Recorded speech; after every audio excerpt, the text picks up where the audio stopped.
క్యాబినెట్లో తీసుకున్న నిర్ణయాలతో మళ్ళీ రుజువైంది.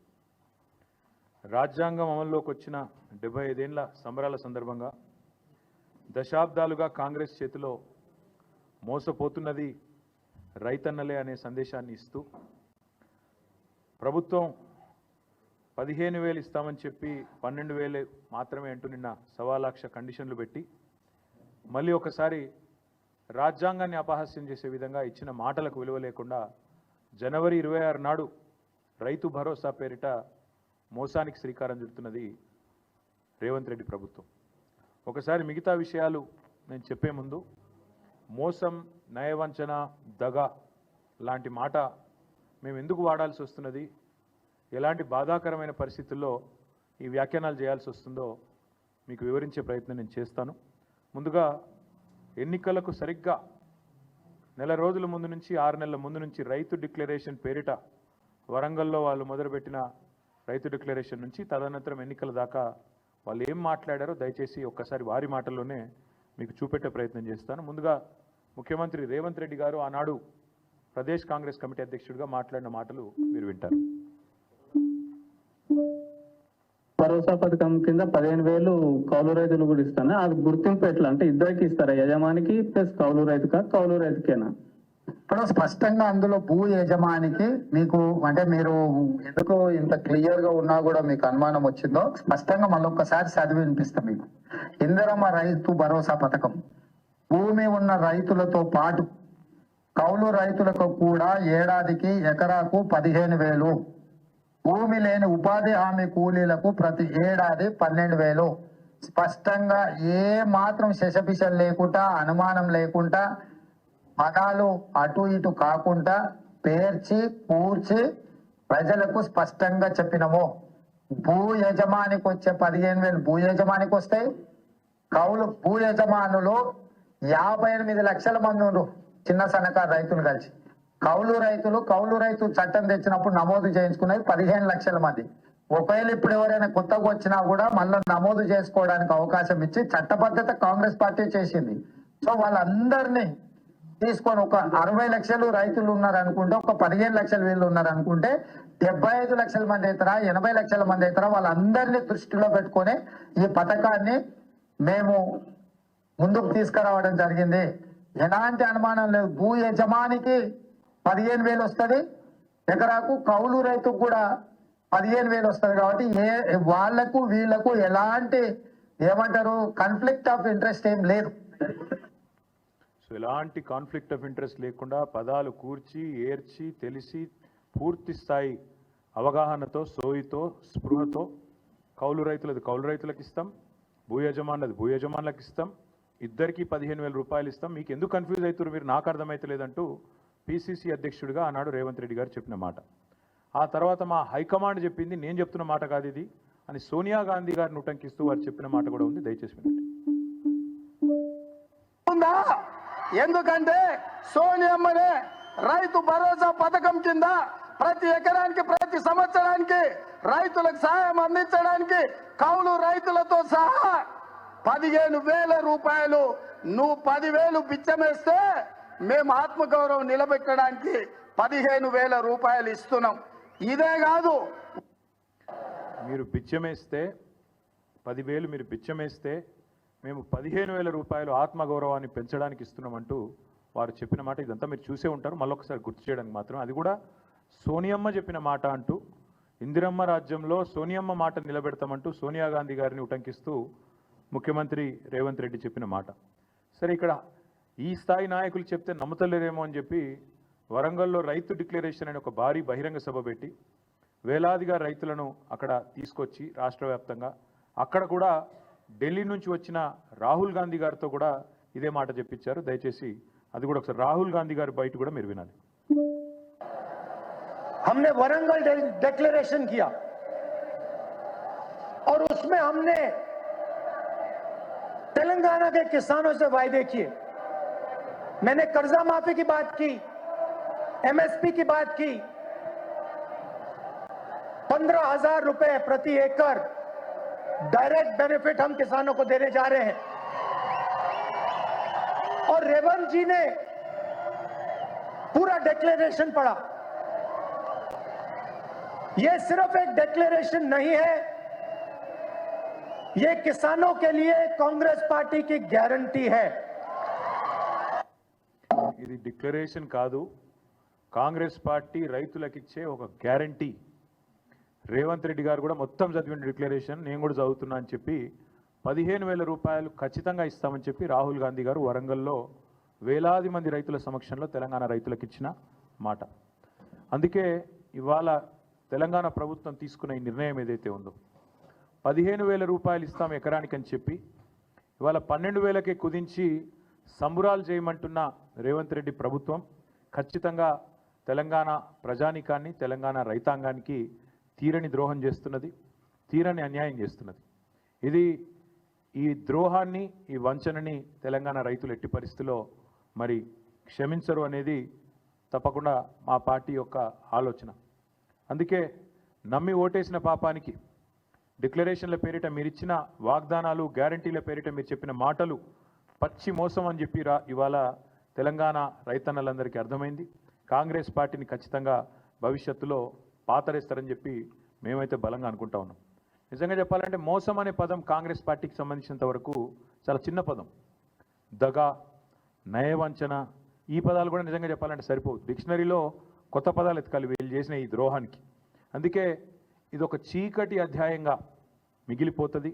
కపట నాటకాలకు, నోరు తెరిస్తే పచ్చి అబద్ధాలకి, ఇంకొక మాటలో చెప్పాలంటే అబద్ధానికి అంగీలాగు దొడిగితే ఇగో ఈ కాంగ్రెస్ పార్టీ నాయకత్వంలాగా ఉంటుందని చెప్పి వాళ్ళ రాష్ట్ర రైతాంగాన్ని మొత్తానికి కూడా అర్థమైంది. కేసీఆర్ గారి పరిపాలనలో 10 ఏళ్లలో ఆనాడు రుణమాఫీకి, అదేవిధంగా రైతు బంధు పథకానికి రెండింటికి మాత్రమే నేను చెప్పేది, మిగతాయి చెప్పని కూడా చెప్పట్లేదు.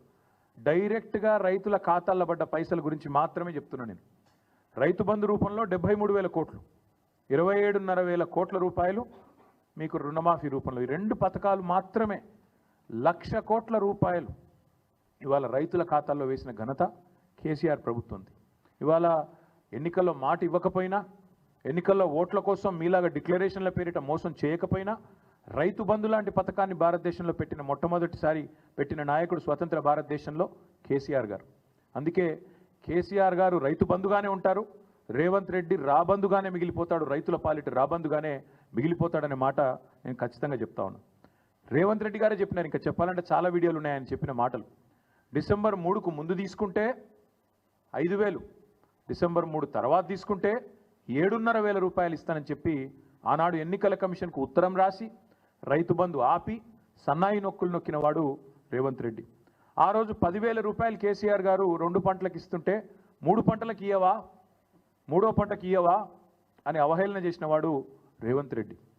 10,000ను బిచ్చమన్నవాడు, ముష్టి అన్నవాడు రేవంత్ రెడ్డి. మరి ఇవాళ మేము అడుగుతున్నాం, 10,000ను ముష్టి అంటివి, బిచ్చమంటివి, 15,000 ఇస్తానంటివి, ఇవాళ 12,000కు సరిపడి మళ్ళీ అదేదో గొప్ప విషయంలాగా చెప్పుకుంటే సిగ్గనిపిస్తలేదా నీకని అడుగుతా ఉన్నాం. కనీసం మాత్రం చీమగుట్టినట్టన్నా అనిపిస్తలేదా? ఇచ్చిన మాటలు ఈ రకంగా సిగ్గు లేకుండా తప్పుతుంటే కనీసంగా కూడా ఏం అనిపిస్తలేదా అని అడుగుతా ఉన్నాం.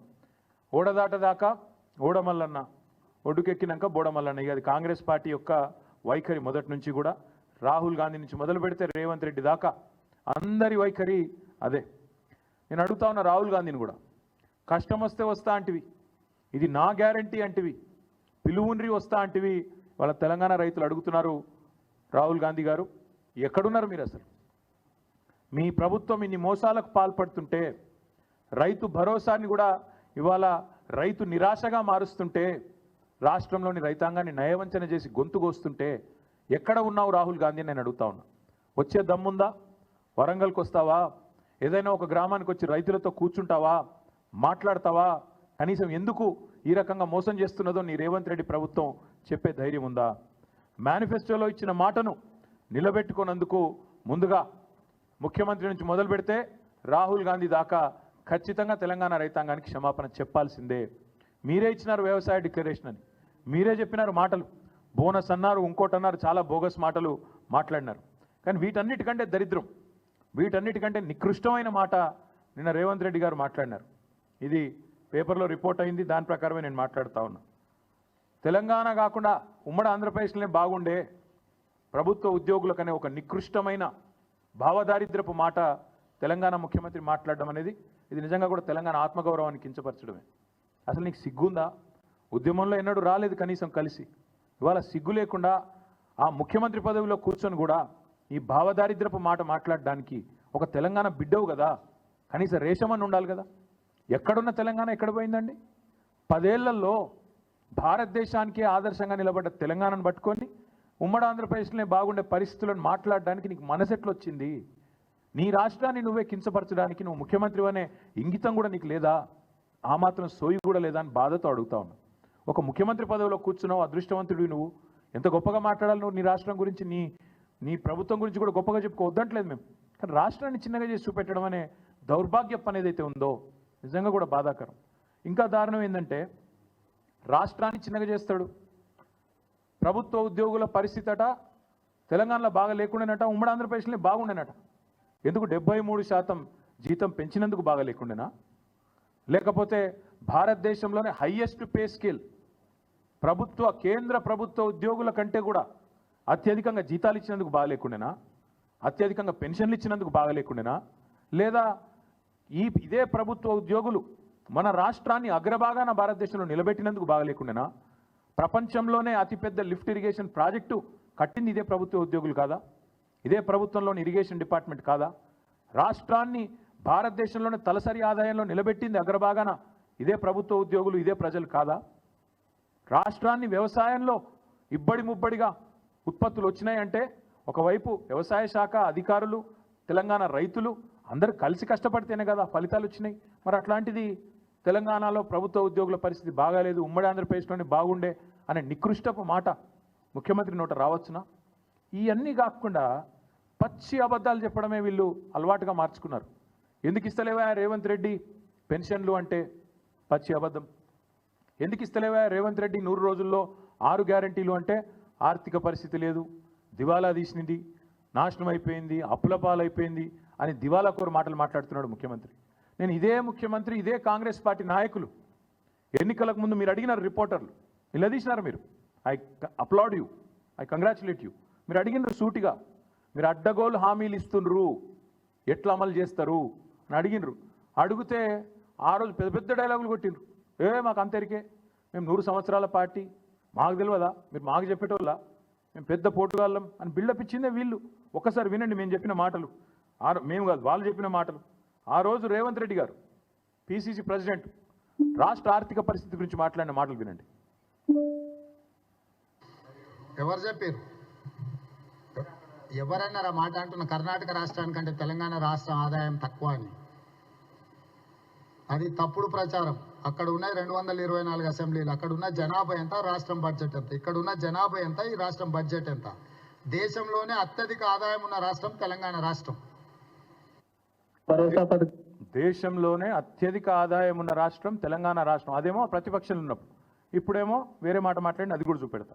బట్టి విక్రమార్క గారు ఇవాళ deputy chief minister and also Nishant sir, మీరు రాష్ట్ర ప్రజల కోసం రకరకాల హామీలు ఇచ్చారు, కానీ ఆ హామీలు నెరవేర్చడానికి అయ్యే ఖర్చు ఇప్పుడు రాష్ట్ర ఆదాయం కన్నా 3 ఉంది. అది రాష్ట్ర లయబిలిటీస్ మీద, రాష్ట్ర అప్పు మీద భారం పడుతుంది. అంటే ఏ యువత కోసం మీరు ఇన్ని హామీలు ఇచ్చారో చివరికి వారి మీదే భారం పడుతుంది కదా. మీరు దీన్ని ఎలా సాల్వ్ చేద్దాం అనుకుంటున్నారు? ముందు ప్రజలకు మేలు చేయాలనేటువంటి సంకల్పం చాలా ముఖ్యమైనది. 2 ఆదాయాలను సమకూర్చుకోవటంలో అపారమైనటువంటి అనుభవం ఉన్నటువంటి కాంగ్రెస్ పార్టీకి ఇది పెద్ద సమస్య కాదు. ఈరోజు రాష్ట్రంలో తీసుకొచ్చినటువంటి 5 లక్షల కోట్ల అప్పుల్లో ఈ కాళేశ్వరం మీద ఖర్చు పెట్టినటువంటి ఆ 80,000 కోట్ల 1,00,000 కోట్ల మధ్యలో ఉన్నటువంటి సంపద ఇప్పుడు అది అవసరం లేదు. రేపు పొద్దున భవిష్యత్తు 50,000 కోట్ల రూపాయల పేరు మీద మీరు మిషన్ భగీరథ కోసం ఖర్చు పెట్టినటువంటి ఖర్చు కూడా ఇప్పుడు రాబోయే కాంగ్రెస్ ప్రభుత్వాలకి అవసరం లేదు. ఇటువంటి వాటన్నిటిని జాగ్రత్తగా పోగేసుకుంటూ దోపిడీకి గురి కాకుండా జాగ్రత్త ఫిల్ఫ్రేజ్ చేసి ఆదాయాన్ని పెంచుకొని ఆ వనరులతో ఈ సంక్షేమ కార్యక్రమాలు చేయడానికి మంచి అవకాశం ఉంది. నెంబర్ 1. చాలా చక్కగా దోపిడీకి గురి కాకుండా చేయొచ్చు, కడుపు కట్టుకుంటే అయిపోతుంది, మాకు తెలివి ఉంది, అసలు ఇంకా కొత్త అప్పులు అవసరం లేదు చెప్పిన శుద్ధులు డిప్యూటీ సీఎం గారు అన్నాడు. చాలా గొప్పగా చెప్పిన శుద్ధులన్నీ కూడా మీ కళ్ళ ముందు ఉన్నాయి. ఆ రోజు ఇంకొక అబద్ధం కూడా ఇవాళ చెప్తున్నది అబద్ధం అనడానికి. ఆ రోజు 5 లక్షల కోట్లు అని చెప్పిండు. ఆయన మొదలు 10 సంవత్సరాల పాటు అసెంబ్లీలో ఉన్నాడు, ప్రతి బడ్జెట్ స్పీచ్లు విన్నాడు, ప్రతిసారి బడ్జెట్ చర్చలో అప్రాప్రియేషన్ చర్చలో పాల్గొన్న బట్టి గారు ఆ రోజు 5 లక్షల కోట్లు అన్నాడు. ఇప్పుడు రేవంత్ రెడ్డి గారితో సావాసం చేసి డిప్యూటీ సీఎం అయినాక ఆ అప్పు సడన్గా 7 లక్షల కోట్లు అయింది, 8 లక్షల కోట్లు అయింది అని చెప్పి అడ్డగోలుగా మాట్లాడుతున్నాడు. ఇక ఇంకొక ఆయన ఉన్నాడు మహానుభావుడు కోమటిరెడ్డి వెంకటరెడ్డి గారు. ఇక ఆయన చాలా గొప్పగా చెప్పినప్పుడు ఎట్లా చేస్తారా మీరంటే ఆయన చెప్పింది అది కూడా వినండి. కాబట్టి మేము ఇచ్చిన స్కీమ్స్ చాలా ఈజీగా 100 రోజులలో అమలు చేస్తామని ఇంత ఈజీగా చెప్తున్నాం మేము. అంటే మాకు లెక్కలు లేకుండానే 5 times మీ ఎమ్మెల్యే మినిస్టర్ ఎంపీగా ఉన్నాను మేము చెప్తామా? 100 days చూస్తున్నామే అయిపోతాయి. ఇప్పుడు ఆర్టీసీ బస్సెస్ ఫ్రీ పోతున్నాయా? గృహలక్ష్మి స్టార్ట్ అయిందా? కర్ణాటకలో మా దగ్గర మహాలక్ష్మి స్టార్ట్ అవుతుందా? గృహలక్ష్మి మహాలక్ష్మి ఫస్ట్ మంత్ స్టార్ట్ చేస్తాం. అక్కడ రైస్ షార్టేజ్ ఉండి బయట స్టేట్లో కొని ఇచ్చే వరకు ఒక్క స్కీమ్ లేట్ అయింది, అది కూడా ఇప్పుడు స్టార్ట్ అయింది. మా దగ్గర అన్ని ఉన్నాయి కదా, ఇన్కమ్ పెరుగుతుంది. బతుకునిచ్చే తెలంగాణ ప్రతి ఒక్కరికి 5 లక్షలు సొంత ప్లేస్ ఉంటేనేమో 5 లక్షలు, లేకుంటే ప్లేస్ ప్లస్ 5 లక్షలు ఫస్ట్ 100 days లోనే అలాట్ చేస్తాం. ఇవంతా కలిసి బడ్జెట్ ఎంత తెలుసా? ఆయన 10 లక్షలు ఇచ్చే దళిత బంధు వాళ్ళ నాయకులకు దోషి పెడుతుంది, బీసీ బంధు, అవన్నీ పెడితే ఈ స్కీమ్స్ అన్నీ అయిపోతాయి. స్కీమ్స్ అన్నీ అయిపోతాయి.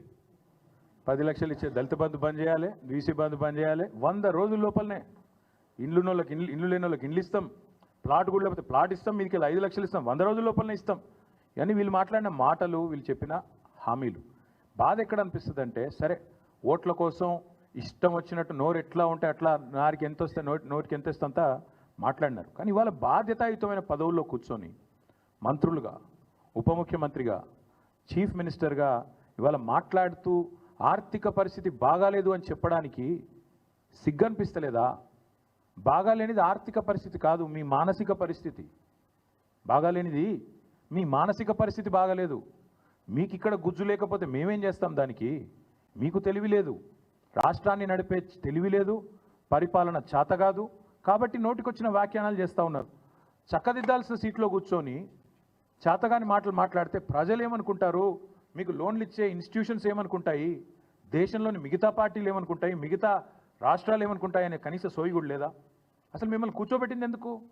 ఆ 420 హామీలు మీరు ఏదైతే ఇచ్చినారో వాటిని అమలు చేయండి అని. కానీ మీరేం చేస్తున్నారు? అర్జెంటుగా కేసులు పెట్టండి, రాష్ట్ర ఆత్మగౌరవాన్ని దెబ్బతీయండి, మార్పు పేరిట వేల కోట్ల రూపాయలు ఖర్చు పెట్టండి, పనికిమాల పనులు చేస్తూ టైంపాస్ చేయండి అన్న మిమ్మల్ని కూర్చోబెట్టింది అక్కడ? కాదు కదా. రైతు భరోసా ఏది, 6 గ్యారంటీలు ఏది? గతంలో ఒక మాట అన్నారు ముఖ్యమంత్రి గారు, ఇప్పుడు ఆ వీడియో ప్లే చేయమంటే చేస్తాను, దగ్గర ఉంది. కడుపు కట్టుకుంటే ఏముందా, ఒక సంవత్సరం కడుపు కట్టుకుంటే 40,000 కోట్లు ఇట్లా ఇచ్చేయచ్చు రుణమాఫీ అన్నావు. మీరందరూ చూసే ఉంటారు. అంటే ఇప్పుడు ఏమైంది మరి? ఈ 420 హామీలు ఏమైనాయి? ఇవాళ ఈ కారు కూతలు ఎందుకు? రాష్ట్ర ఆర్థిక పరిస్థితి బాగాలేదు అనే దివాలా కోరు మాటలు ఎందుకు మాట్లాడుతున్నావు? రైతులను మోసం చేయడానికా? మహిళల్ని మోసం చేయడానికా? పెద్ద మనుషులను మోసం చేయడానికా? లేదా మీ మాటలు నమ్మి ఓట్లేసిన మొత్తం ప్రజలందరినీ మోసం చేయడానికా? ఈ కుంటి సాకులు ఎక్కువ రోజులు చెప్పి తప్పించుకోలేవు. రాష్ట్ర ఆర్థిక పరిస్థితిని ఎవడన్నా ఖరాబ్ చేసిండా అంటే ముమ్మాటికి రేవంత్ రెడ్డి అని నేను ఖచ్చితంగా చెప్తా ఉన్నాను, నిర్ద్వందంగా చెప్తా ఉన్నాను. లేకపోతే చక్కగా పరుగులు పెడుతున్న రాష్ట్రాన్ని, పరుగులు పెడుతున్న హైదరాబాద్ రియల్ ఎస్టేట్ రంగాన్ని, హైడ్రా పేరిట, మూసీ పేరిట దౌర్భాగ్యం అంతా తెచ్చిందే ఈ కాంగ్రెస్ ప్రభుత్వం. మొత్తం వీళ్ళ విధ్వంసకరమైన ఆలోచనలతో, వీళ్ళ చాతగాంతనంతోనే రాష్ట్ర ఆర్థిక పరిస్థితి వాళ్ళ కుదేలైంది. నువ్వే బజార్లో పడి నేను నా ఆర్థిక పరిస్థితి బాగాలేదు బాగాలేదు బాగాలేదు అని 10 సార్లు చెప్తే కొత్త ఇన్వెస్టర్ ఎవడన్నా వస్తాడా? ఉన్నవాడే పారిపోయిండు. 3 పెద్ద పెద్ద పరిశ్రమలు పారిపోయినాయి. కెయిన్స్ అనే పరిశ్రమ పారిపోయింది. మేము కష్టపడి బెంగళూరు నుంచి ఇక్కడికి పట్టుకొస్తే ఆయన గుజరాత్ పారిపోయింది. కార్నింగ్ అనే పరిశ్రమ తమిళనాడు పారిపోయింది. ఫాక్స్కాన్ విస్తరణ ఆగిపోయింది, తమిళనాడులో విస్తరిస్తూ ఉన్నారు. ఎవడొస్తాడండి దివాలా తీసిన రాష్ట్రానికి? నువ్వు ప్రోత్సాహకాలు ఇస్తావో ఇయ్యవో, రేపు రాయితీలు ఇస్తావో ఇయ్యవో, నీ పెట్టిన మాటలకి విశ్వాసం ఎక్కడుంటుంది? ఒప్పందాలు ఉన్న వాటిని నువ్వు ఇష్టం వచ్చినట్టు ఏకపక్షంగా రద్దు చేస్తే ఎవడు పట్టించుకుంటాడు? రాష్ట్రాన్ని విధ్వంసం చేసిందే, ఈ రాష్ట్రాన్ని అతలాకుతలం చేసిందే నీ దివాలా కోరుతనం, నీ భావదారిద్ర్యం. ఈ అన్నింటికి మించి ఆశ్చర్యకరం అనిపించేది, ఒకవైపు ఏమో కొత్త పెట్టుబడులు రానివ్వట్లేదు మీరు, మరొక వైపు ముఖ్యమంత్రి గారు దావోస్ పోతున్నారని తెలిసింది, దాని గురించి మళ్ళీ మాట్లాడతాను నేను. మరొక వైపు 1,38,000 కోట్ల అప్పు ఒక సంవత్సరంలో. కేసీఆర్ గారు అప్పుల పాలు చేసిండు రాష్ట్రాన్ని ఒకవైపు మాట్లాడుతూ, కేసీఆర్ గారు ఆనాటి ప్రభుత్వం మొత్తం 10 ఏళ్లలో 4,17,000 కోట్లు అప్పు చేస్తే ఈ ప్రభుత్వం ఒక్క సంవత్సరంలో 1,38,000 కోట్ల అప్పు చేసింది.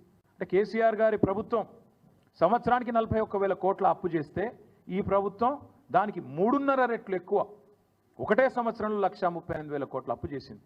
నేను అడుగుతున్న, కేసీఆర్ అప్పు చేస్తే ఏం చేసింది కేసీఆర్ ప్రభుత్వం? 1,00,000 కోట్లు రైతు బంధు రూపంలో, రైతు రుణమాఫీ రూపంలో డైరెక్ట్గా రైతుల ఖాతాలో వేసింది. ₹1 వేసినవా నువ్వు వచ్చినాక రైతు భరోసా ఈరోజు వరకు వేయలేదు. కేసీఆర్ ప్రభుత్వం జిల్లాకు ఒక మెడికల్ కాలేజ్ కట్టించింది 33 జిల్లాల్లో. కేసీఆర్ ప్రభుత్వం అస్తవ్యస్తంగా ఉన్న రాష్ట్ర ఆర్థిక పరిస్థితిని చక్కదిద్ది అగ్రభాగాన భారతదేశంలో నిలబెట్టింది తలసరి ఆదాయంలో తెలంగాణ రాష్ట్రాన్ని. కేసీఆర్ ప్రభుత్వం అప్పు చేస్తే ఇంటింటికి తాగునీరు ఇచ్చింది. కేసీఆర్ ప్రభుత్వం అప్పు చేస్తే ప్రపంచంలోనే అతిపెద్దదైన లిఫ్ట్ ఇరిగేషన్ ప్రాజెక్టు కట్టింది.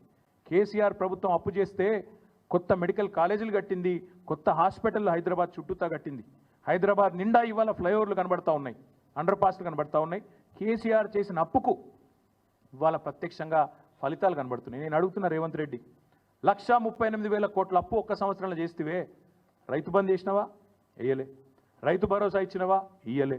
ఒక కొత్త ఇటుక పెట్టినవా? ఒక కొత్త ప్రాజెక్టులా? చేయలే. మరి ఎక్కడ పోయినాయి ఈ పైసలన్నీ? ఢిల్లీకి మూటలుగా పంపుతున్నావా? ఎక్కడ పోతున్నాయి ఈ పైసలు? 1,38,000 కోట్లు ఎక్కడ పోయినాయి? రైతులు ఎదురు చూస్తున్నారు 70 లక్షల మంది మా ఖాతాల్లో రైతు భరోసా ఎప్పుడు పడుతుందని. దానికి సమాధానం లేదు. మరి ఎవరి జేబులు నింపుతున్నావు 1,00,000 కోట్లతో? రాహుల్ గాంధీయా, ఢిల్లీ పెద్దలయా? చెప్పాలి మీరు ఖచ్చితంగా.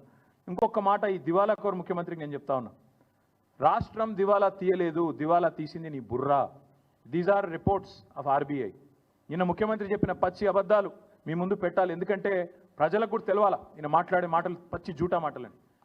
I'm quoting from RBI report on state finances and this is audited report of government of Telangana, published by government of Telangana. నేనేదో ఆల్తు ఫాల్తు మాటలు, నా ఇష్టం వచ్చిన లెక్కలు, నా సొంత కవిత్వాలు చెప్పట్లేదు. Government of Telangana and RBI report నుంచే మాట్లాడుతున్నాను. కావాలంటే ఆ కాపీ కూడా మీ అందరికీ నేను అందజేస్తాను. ముఖ్యమంత్రి గారు మాట్లాడే మాటలు ఎంత దివాలాకోరు మాటలు చెప్పడానికి చెప్తా ఉన్నాను, బాధ అనిపించి చెప్తా ఉన్నాను. రైతు భరోసా ఎందుకు ఇస్తలేవయా రేవంత్ రెడ్డి? 15,000 అంటే ఏం చేస్తాం? పైసలు లేవు. రుణమాఫీ ఎందుకు చేస్తలేవయా? పైసలు లేవు. ముసలోళ్ళకి పెన్షన్లు ఎందుకు ఇస్తలేవు? పైసలు లేవు. ఏమనంటే రాష్ట్రానికి కేసీఆర్ అప్పులపాలు చేసిపోయింది. కేసీఆర్ అప్పులపాలు చేయలేదు. దాని తార్కాణం నేను ఇప్పుడే మీకు చెప్తాను. మేము రాష్ట్రంలో అధికారంలోకి వచ్చినాడు 2014లో ఈ రాష్ట్రం యొక్క పరిస్థితి మాకు కాంగ్రెస్ ప్రభుత్వం అప్పచెప్పినాడు. రెవెన్యూ సర్ప్లస్తో, రెవెన్యూ మిగులుతో మాకు అప్పచెప్పింది కాంగ్రెస్ ప్రభుత్వం. 369 కోట్ల రెవెన్యూ మిగులుతో మాకు అప్పచెప్పారు 2014లో 369 crores. మేము దిగిపోయే నాడు 2022-23 నాడు బడ్జెట్ ప్రకారం 5,943 కోట్ల రెవెన్యూ మిగులుతో మేము తిరిగి వాళ్ళకి అప్పచెప్పినాం. 369తో మీరు మాకు అప్పచెప్తే రాష్ట్ర ఆదాయం పెంచినాం, మిగులు పెంచినాం. మీకు అప్పచెప్పినాడు 5,943 కోట్లతో 2022-23 బడ్జెట్ ప్రకారం రెవెన్యూ సర్ప్లస్తో మీకు అప్పచెప్పినాం. ఏంది రెవెన్యూ సర్ప్లస్ అంటే? అసలు రెవెన్యూ సర్ప్లస్ అంటే ఏంది అంటే, ప్రతి రాష్ట్రానికి రెవెన్యూ రాబడి ఉంటుంది, రెవెన్యూ ఖర్చు ఉంటుంది. రెవెన్యూ రెసీట్స్ ఉంటాయి, రెవెన్యూ ఎక్స్పెండిచర్ ఉంటుంది. రెవెన్యూ రెసీట్స్ ఏంటి అంటే, మీకు వచ్చే రాబడి ఎక్కడెక్కడి నుంచి వస్తుంది? ఎక్కడి నుంచి వస్తుంది అంటే, ఒకటి సెంట్రల్ ట్యాక్సెస్లో మన షేర్ మనకు ఉంటుంది, state share in central taxes అంటే జిఎస్టీ కావచ్చు, ఇంకోటి కావచ్చు. అట్లాగే స్టేట్ ఓన్ ట్యాక్స్ రెవెన్యూ ఉంటుంది. దాంతోపాటు నాన్ ట్యాక్స్ రెవెన్యూ కూడా ఉంటుంది. నాన్ ట్యాక్స్ రెవెన్యూ అంటే ఇప్పుడు మీకు శాండ్ మీద ఇతరత్ర మైనింగ్లో వచ్చే ఆదాయం నాన్ ట్యాక్స్. అట్లాగే గ్రాంటినేట్స్ కేంద్ర ప్రభుత్వం నుంచి కానీ ఇతరత్ర కానీ గ్రాంట్స్ ఉంటాయి కొన్ని, అవన్నీ కలిపితే రెవెన్యూ రాబడి, రెవెన్యూ రిసీట్. రెవెన్యూ ఎక్స్పెండిచర్ కూడా ఉంటుంది ప్రతి రాష్ట్రానికి. రెవెన్యూ ఎక్స్పెండిచర్ ఏంటిది? రెవెన్యూ ఎక్స్పెండిచర్లు ఏముంటాయంటే, జీతభత్యాలు, రాష్ట్ర ఉద్యోగులకు ఇచ్చే జీతము భత్యము డిఏ ఎట్సెట్రా, పెన్షనర్స్కి ఇచ్చే పెన్షన్లు, అప్పులకు కట్టే మిత్తి, దాంతోపాటు మనం ఇచ్చే సబ్సిడీలు, రైతులకు ఇచ్చే ఉచిత విద్యుత్ కావచ్చు, ఇంకోటి కావచ్చు ఇచ్చే సబ్సిడీలు, ఇవన్నీ కూడా రెవెన్యూ ఖర్చు. సో రెవెన్యూ రెసీట్స్ ఉంటాయి, రెవెన్యూ ఎక్స్పెండిచర్ ఉంటుంది. Revenue receipt minus revenue expenditure is what is surplus. అంటే అన్ని ఖర్చులు పోను, జీతాలు ఇవ్వంగా, పెన్షన్లు ఇయ్యంగా, మిత్తి గట్టంగా, అప్పులు గట్టంగా, సబ్సిడీలు ఇయ్యంగా మిగిలి ఉన్నది రెవెన్యూ సర్ప్లస్. తెలంగాణ మీరు మాకు అప్పచెప్పినాడు 369 రెవెన్యూ సర్ప్లస్. మళ్ళీ మేము మీకు అప్పచెప్పినాడు 5,943 కోట్ల సర్ప్లస్. మొన్న మీ బట్టి విక్రమార్క పెట్టిన బడ్జెట్లో రెవెన్యూ సర్ప్లస్ ఎంత ఉందని చెప్పినావు నువ్వు? 23-24 బడ్జెట్లో 1,704 కోట్ల 89 లక్షల రూపాయల రెవెన్యూ సర్ప్లస్ ఉందని చెప్పినావు. మళ్ళీ దాన్ని రివైజ్ చేసినావు. 2024-25 బడ్జెట్ ఎస్టిమేట్ ప్రకారం 297 crore సర్ప్లస్ అని చెప్పినావు. సరే పర్వాలేదు. ఎనీవే మళ్ళీ నువ్వేం చెప్తున్నావు? ఫైనల్గా సర్ప్లస్ రాష్ట్రం రెవెన్యూ మిగులు అని చెప్తున్నావు. మేము ఇవాళ ముఖ్యమంత్రిని అడుగుతున్నాం, నీకు సిగ్గు లజ్జ ఏమైనా ఉందా? ఇట్లా పచ్చి అబద్ధాలు చెప్పొచ్చా? నాకు నెలకు 4,000 మైనస్ ఉందని అబద్ధాలు చెప్పొచ్చా? అది కూడా చెప్తాను నేను మీకు. రెవెన్యూ సర్ప్లస్ అని నీ ప్రభుత్వమే చెప్తుంది, ఇంకో దిక్కేమో నెలకు 4,000 ఘాటా ఉందని చెప్తావా? ఇట్లా అబద్ధాలు చెప్పొచ్చా ముఖ్యమంత్రి అంటాడు? అది సాటుగా అరలో కూర్చుని అదేందో మళ్ళీ మైకులో చెప్పేందుకు అది సిగ్గైనట్టు. నేను అందుకే చెప్తున్నాను, ఇది ముఖ్యమంత్రి గారికి చదువుకో కొద్దిగా. అప్పుడప్పుడు మీ డిపార్ట్మెంట్లు మీ ప్రభుత్వం ప్రచురించే పుస్తకాలు అప్పుడప్పుడు చదువు. మీ డిపార్ట్మెంట్ చెప్పిన లెక్కల ప్రకారమే, ఫైనాన్స్ డిపార్ట్మెంట్ ఆర్బీఐ చెప్పిన లెక్కల ప్రకారం రాష్ట్రానికి రెవెన్యూ రిసీట్ 2024-25 గాను 2,21,242 కోట్లు. అంటే దీన్ని కనుక మీరు 12తో విభజిస్తే, 12 నెలలకు కానీ విభజిస్తే ప్రతి నెల మనకు 18,436 కోట్ల 94 లక్షలు. 18,436 కోట్ల 94 లక్షలు ప్రభుత్వానికి రెవెన్యూ రిసీట్ రూపంలో, ఇప్పుడు నేను చెప్పినట్టు రకరకాల రూపంలో, ట్యాక్స్ల రూపంలో, ఇంకో రూపంలో వచ్చేది. దాంతోపాటు క్యాపిటల్ రిసీట్స్ ఉంటాయి. క్యాపిటల్ రిసీట్స్ అంటే ఏంటి? మనకు ఆల్రెడీ అప్రూవ్ అయిన ఓపెన్ మార్కెట్ లోన్లు ఉంటాయి, ఫ్లోటింగ్ డెట్ ఉంటుంది, దాంతోపాటు కొన్ని డిపాజిట్లు ఉంటాయి. ప్రతి డిపార్ట్మెంట్కి డిపాజిట్స్ ఉంటాయి, ఫిక్స్డ్ డిపాజిట్లు ఎట్సెట్రా. వాటి మీద కొంత కంటింజెన్సీ ఫండ్ ఎట్సెట్రా ఉంటాయి. అది ఒక 69,572 కోట్లు అకార్డింగ్ టు దేర్ రిపోర్ట్. ఇది మళ్ళీ లెక్క తీస్తే 12తోని 5,797 కోట్లు. రెండు కలిపితే నీకు నెల నెల వచ్చే ఆదాయం 18,436 కోట్లు ప్లస్ నీ క్యాపిటల్ రిసీట్ నెలకు ఉండేది 5,797 కోట్లు. మొత్తం రెండు కలిపితే నెలకు రేవంత్ రెడ్డి ప్రభుత్వానికి ఇవాళ అందుబాటులో ఉన్నది 24,234 కోట్లు. అంటే నువ్వు చెప్పినట్టు నెల ఖర్చు పెట్టంగా ఇంకా మిగిలేది ఎంత తెలుసా? నెలకు దగ్గర 1,734 కోట్ల మిగులు ఉంది నెలకు, ఇతర కార్యక్రమాలు చేయడానికి, డెవలప్మెంట్ వర్క్స్ కానీ ఇంకోటి కానీ చేయడానికి. ముఖ్యమంత్రిని అడుగుతా ఉన్నా, ఇంత అబద్ధాలు చెప్పొచ్చా? 4,000 ఘాటా ఉందని చెప్పొచ్చా? క్లియర్గా నీకు రెసీట్స్ కనబడుతున్నాయి ఇదే రిపోర్ట్లో, నీకు క్లియర్గా నీ మంత్లీ రెవెన్యూ కనబడుతున్నది. రెండు కలిపితే నీకు నెలకు ఇంకొక 1,734 కోట్లు ఖర్చు పెట్టుకునే వెసులుబాటు కనబడుతున్నది. అయినా అబద్ధాలు చెప్తావు.